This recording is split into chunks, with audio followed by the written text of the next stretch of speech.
All right, ladies and gentlemen, it is my pleasure to have you here once again on The Truth with Ben Jokes, your number one political talk show. I am doing well, Tinubu boasts, hours after bandits slaughtered 26 soldiers. There you have it. Terrorists invaded a military base in Niger State and took out 26 soldiers. Almost concurrently, another set of terrorists took out 48 security personnel in Zamfara State.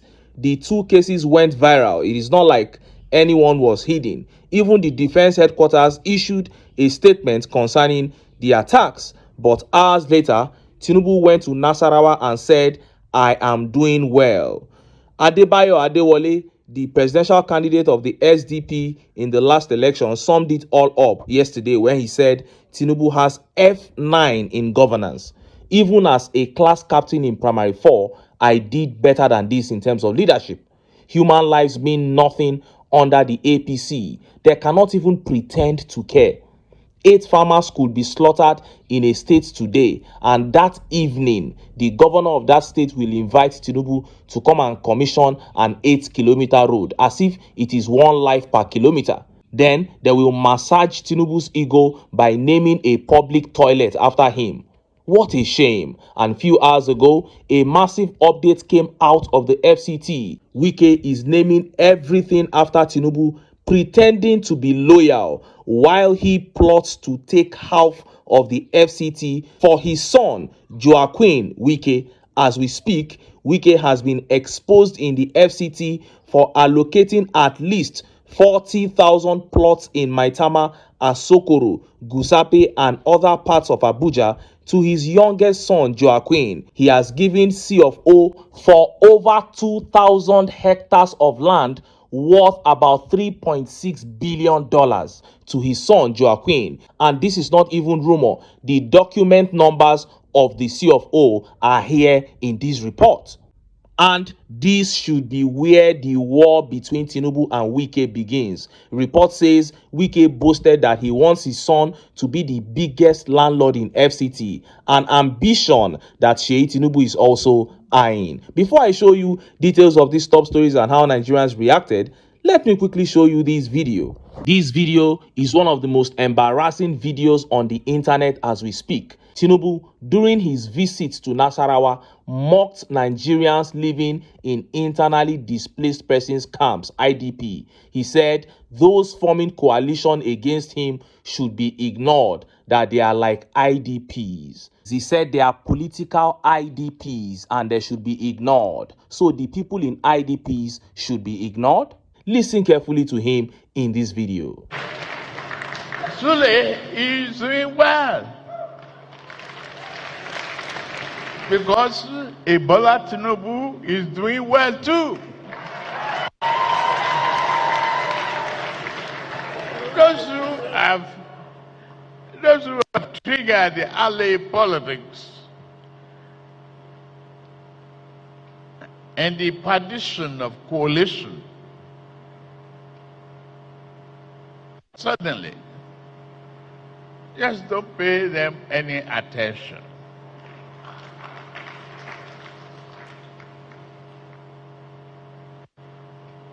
They are the political IDPs. Don't give them a home. The hope is here.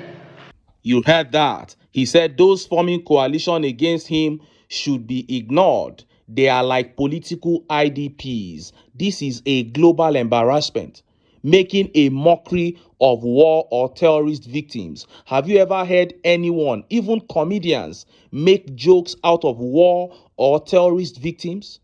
What kind of touts do we have in government here in Nigeria? Politics aside, some of the things Tinubu says they should not even be heard. They should not even be uttered by a man of his age. How do you mock homeless people at your age, at that age? Then it becomes worse when you realize that the people found themselves in IDPs because of his failure, because of Tinubu and Buhari's failure. What a shame. Every day, this man Tinubu continues to confirm that he is the worst thing to have ever happened to this country. And just as I have said repeatedly, if Tinubu gets away with all these by forcing his way back to office in 2027, then this country will very well become a forgotten chapter. In this next video, Senator Ali Ndume exonerates himself from another atrocity. The Senate is moving to confirm a non-indigene of Rivers State as the chairman of Rivers Electoral Commission after replacing their elected governor with a non-indigene. See the video. Let it be on record that I, Senator Mohammed Ali Ndume, I'm not against the appointment of whoever you recommended, but under the current circumstance and the fact that if today you want to interview 100 or even 1,000 qualified people for this position from Rivers, you will get it to choose from. Federal character, section 14.3, reflects that. And as he rightly said, we should not, as a Senate, just approve or think that what is being done is not against the Constitution. We are supposed to be guided by more than Constitution. We are supposed to be guided by the conscience. We are the highest decision-making body in this country politically. Please, please, I beg you in the name of God, because the history will be there. If there is nobody appropriately, if the argument you are giving me now is that you want to get somebody out of Rivers so that the person that will be in charge of this will be unbiased in any way, that is a different thing. But the people should be carried along. Thank you. Wow, you saw that. Kudos to Senator Ali Ndume for speaking up. Senator Ali Ndume and Senator Seraki Dixon are the only shining light in the Nigerian Senate at the moment. In fact, for a very long time, nobody has been able to speak up to oppose anything. And where are the senators from Rivers State? Do they not have anything to say on this matter?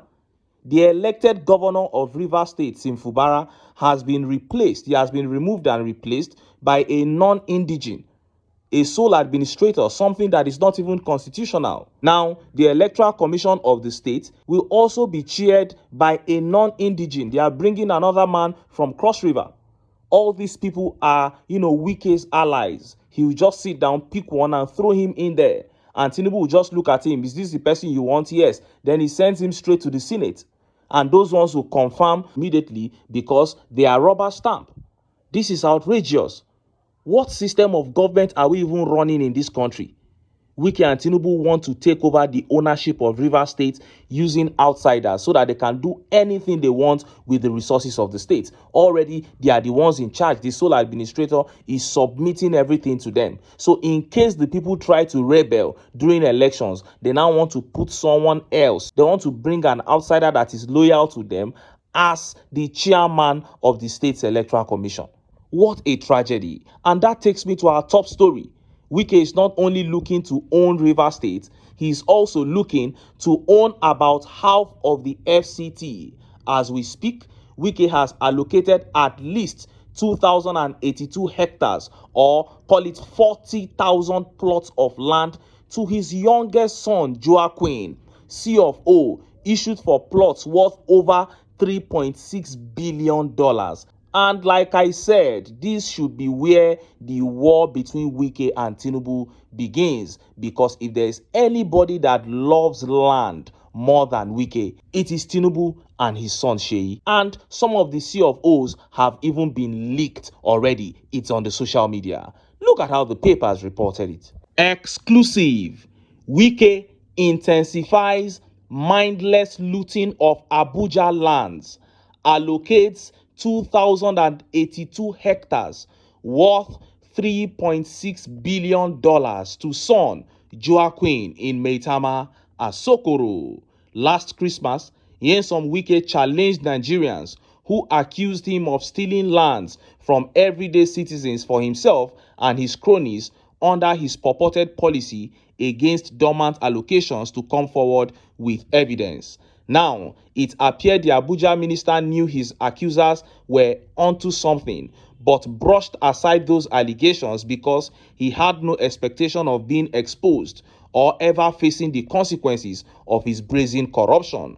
People's Gazette is still pouring through a cornucopia of Abuja land allocations signed by Mr. Wike since he assumed office in August 2023. Still, our early review has demonstrated how the minister prioritized allotments to his immediate family members, spawning federal regulations against abusing public office for personal enrichment.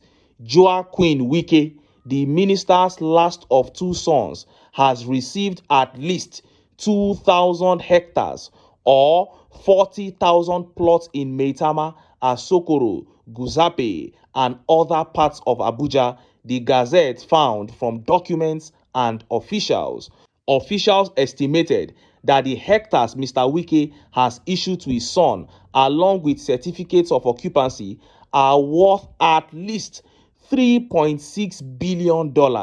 A plot in Maitama and Asokoro, where Mr. Wike gave his son at least 7 hectares total, was recently sold for $1.28 million and $1.4 million respectively, according to documents reviewed by the Gazette. When we told the minister in April that he needed to slow down on frequent allocations to his own children, he said he was just starting because his goal was to make them the largest landowners in Abuja, an aide said, discussing the minister's conduct under anonymity. We've worked with ministers before him, but we have never seen anything even remotely comparable to this. While it was unclear when the scheme was devised, documents showed Mr. Wike started allocating the lands to Joaquin days after a company named after him was registered in October 2024. The company, Joak Farms and Estates Limited, was registered on October 10, 2024. Barely a week later, on October 17, 2024, Mr. Wike allocated 350 hectares to the business via file number 155882 and certificate of occupancy number 0000162. The company listed its address at 13 Taba Seka Street, Wuse 2, with Taba misspelled on the document as Theba. The address has long been associated with Mr. Wike and his numerous fronts in the Nigerian capital. The Gazette learns. This is the picture of the place they just talked about here. On February 25, 2025, Mr. Wike approved at least 6 certificates of occupancy for lands allocated to Joaquin across the Federal Capital Territory, according to records reviewed by the Gazette. The documents were in file series 159134, 159136, 159137, 159138, 159139, and 159140. While the Gazette could not obtain file 159135, officials said its allocation also went to Joak Farms. Wow, you saw that. Now, this is a copy of one of the occupancy rights, one of the papers, the C of O, the R of O, that he gave to his son. This is one of the copies. There are several other copies on the internet because this issue has now gone viral. And this man, Nyesom Wike, is just sick. This isn't normal anymore. How can you come all the way from Port Harcourt, Rivers State, and you want to give half of Abuja to your son? The aide that was speaking there said they tried to warn him. He said he is just starting, that he wants to make his children the largest landowners in Abuja. Does Wike realize that Abuja has natives? Well, this explains why Wike has been forcefully taking over people's lands, demolishing people's ancestral homes, just to gather everything and give to his son. I can't wait to see Sheyi Tinubu's reaction to this. Because like I said, if there is anybody that loves land more than Wike, it is Tinubu and his son Sheyi Tinubu. And as he has boasted that he wants his own children to be the highest landowners, and we know that Sheyi Tinubu also has that ambition, a clash is inevitable here. After all, Wike has been boasting that he's on the same level with Tinubu, so we'll see how that plays out in this clash. And look at how Nigerians reacted. Let's take some of the tweet reactions. This tweet here by Michael says Wike is the president, Tinubu is vice president. Wow. And Deck here says, see what Wike is doing, allocating Abuja land worth billions of dollars to his infant son, the same way he looted in Rivers State during his term as governor. And Son of the Soil says, how big is Abuja that he will be so wicked to will almost half of the state to his tech-looking son? I wonder, how big is this state? 40,000 hectares of land to your son? And this tweet here says, President Wike, ride on, sir. Nigeria must favor me and my family. That is how he's acting. He's acting as if he is above everybody. And I believe his cup go full this time around, because the Lagos boys surround, even if Tinubu does not read paper, the Lagos boys surrounding him must have seen it, because this is the biggest news right now in this country. And very soon we are going to begin to hear statements. Even if they do it underground, it will come to light. What I want is just a sack. Let them just sack this man and shut him up. 40,000 plots of land. 40,000 plots of land to your youngest son. This tells you the kind of human beings that we are dealing with in this country. Who sits down and imagines a thing like this? A federal capital territory that is meant for everybody, designed for everybody. After stealing almost a quarter of Rivers State, you come to FCT, you want to steal half of it. Are you going to live in this world forever? Is your son going to live in this world forever? And I think this is tending towards insanity. A person has to be mad, has to be insane to even think that he can do something like this and get away with it. But this is the APC. They are full of mad people, full of wicked people who have come to steal, to kill, and to destroy. And that is why I keep telling Nigerians that for us to have a country that we can be proud of, hell, for us to have a country at all in the near future, we must come together, cast aside our sentiments, and unite to get rid of the APC. But until then, make I still enter town, make I go get some ogbonge political news wey una go like. Why? Because now, because of una, now I dey here, so don't go away, don't go away.